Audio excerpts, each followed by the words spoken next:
বীরভূমে রাজ্য রাজনীতিতে এখন চর্চায় রয়েছে অনুব্রত মণ্ডল এবং কাজল শেখ। একসময় অনুব্রত মণ্ডলের নির্দেশে চলত বীরভূমের তৃণমূল দল, আর এই অনুব্রত মণ্ডলকে নিয়ে হাতেখড়ি। সোশ্যাল মিডিয়ায় অনুব্রত মণ্ডলের নকল করে মন কেড়েছে একাংশ মানুষের। তবে অনুব্রত মণ্ডলের তিহারের জেলবন্দি ছিলেন দীর্ঘ প্রায় 2 বছরের কাছাকাছি। তাই সেই লাইনে স্থান পায় মুকুল এবং মদন। কবিগুরুর লালমাটি জেলা বীরভূম, আর এই লালমাটি জেলা লালমাটি শহর বোলপুর শান্তিনিকেতন। বোলপুর আজ থেকে প্রায় কয়েক বছর আগে পর্যন্ত ছবিটা কিন্তু ছিল একদম অন্যরকম। অনুব্রত মণ্ডলের নাম শুনলেই বাঘে গরুতে জল খেত এক ঘাটে। আর সেই অনুব্রত মণ্ডলের নকল করে সোশ্যাল মিডিয়ায় নিজের নাম তৈরি করে নিয়েছিলেন সাজেদ খান। তবে অনুব্রত মণ্ডলের গ্রেপ্তারের পর নিত্য নতুন জনপ্রিয় ডায়লগ আর শোনা যায় না। এর ফলে সেই ডায়লগের নকল করা আর হয়ে ওঠে না সাজেদ খানের। বলছি, অনুব্রত মণ্ডলের মিমিক্রি করে আজকে ফেমাস সাজিদ খান, কি বলবেন এই বিষয়ে? হ্যাঁ, একসময় তো ঠিক করোনা চলাকালীন 2020 সালে তখন আমি অনুব্রত মণ্ডলের ভিডিওগুলো করতাম। তো তখন বেশ যথেষ্ট ভালো সাড়া পেয়েছিলাম বাংলাতে, বাংলার বাইরেও ছড়িয়ে গেছিলো, বাংলাদেশ পর্যন্ত আরও দেশ বিদেশ ছড়িয়ে গেছিলো ভিডিও। হঠাৎ এই মিমিক্রি করার চিন্তা ভাবনা কেন?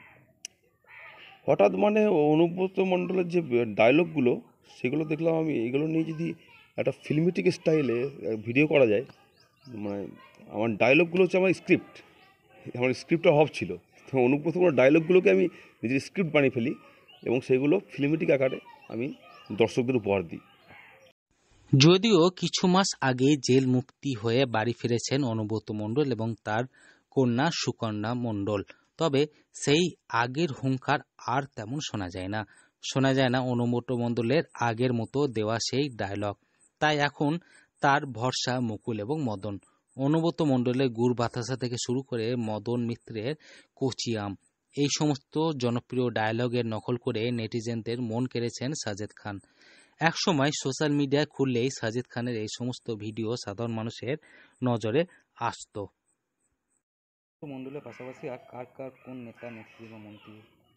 এখন অনুব্রত মণ্ডলের পাশাপাশি আমি তো কুণাল ঘোষ, মদন মিত্র, আরও বিভিন্ন রকমের মানে পলিটিশিয়ানদের নিয়ে বেশি করেছি। তো আছে, আমার চ্যানেলে গেলে বুঝতে পারবে, সাজিদ খানের নামে সার্চ করলে ইউটিউবে পাওয়া যাবে, প্রচুর ভিডিও আছে, ভ্যারাইটিস আছে। তবে অনুব্রত মণ্ডলের ভিডিও করে যে রিচটা পেয়েছিলাম সেটা হয়তো পাইনি, এটা অস্বীকার করা যাবে না। প্রধানমন্ত্রী বা অন্য কাউকে মিমিক্রি করেছেন এখনো? না, প্রধানমন্ত্রীকে নিয়ে করার সাহস পাইনি, করিনি। হয়তো চেষ্টা করব, যদি ভালোভাবে চেষ্টা করব। আমি মিমিক্রি করলে এবং এভাবে ভিডিওটা করি যাতে মানুষ রেগে না যায়, একটা লিমিটেশন রেখে মিমিক্রিটা করি, ভিডিওটা বানাই, যাতে ওনাদেরও ইমেজে ক্ষতি না হয়, সবটা দিক মেনটেন করতে হয়। অনুব্রত মণ্ডলের নকল করে যে সাজিদ খান একসময় সোশ্যাল মিডিয়ায় শিরোনামে উঠেছিলেন, সেই সাজিদ খান আমাদের জানান করোনা পরিস্থিতি চলাকালীন 2020 সালে তখন ঘরবন্দি থাকতো সকলে। সেই সময় তিনি সোশ্যাল মিডিয়ায় পোস্ট করার মতো কিছু খুঁজে পাননি, আর তখনই অনুব্রত মণ্ডলের নকল করে তিনি একটি ভিডিও পোস্ট করেন সোশ্যাল মিডিয়ায়। সেই ভিডিও শুধু এপার বাংলা নয়, বরং ওপার বাংলাতেও বেশ জনপ্রিয়তা এবং খ্যাতি অর্জন করে। আর তবে থেকে অনুব্রত মণ্ডলকে নিয়ে মিমিক্রি করা শুরু করেন এই সাজিদ খান। বীরভূম থেকে সৌভিক রায় রিপোর্ট, লোকাল 18 বাংলা।